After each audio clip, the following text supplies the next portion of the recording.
عبس وتولى أن جاءه الأعمى وما يدريك لعله يزكى أو يذكر فتنفعه الذكرى أما من استغنى فأنت له تصدى وما عليك ألا يزكى وأما من جاءك يسعى وهو يخشى فأنت عنه تلهى كلا إنها تذكرة فمن شاء ذكره في صحف مكرمة مرفوعة مطهرة بأيدي سفرة كرام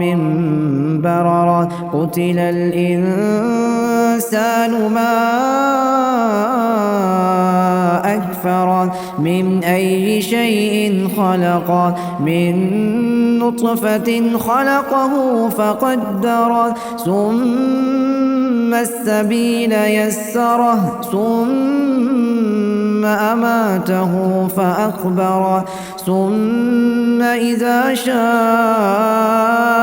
أنشره كلا لما يقض ما أمره فلينظر الإنسان إلى طعامه أنا صببنا الماء صبا ثم شققنا الأرض شقا فأنبتنا فيها حبا وعنبا وقضبا وزيتونا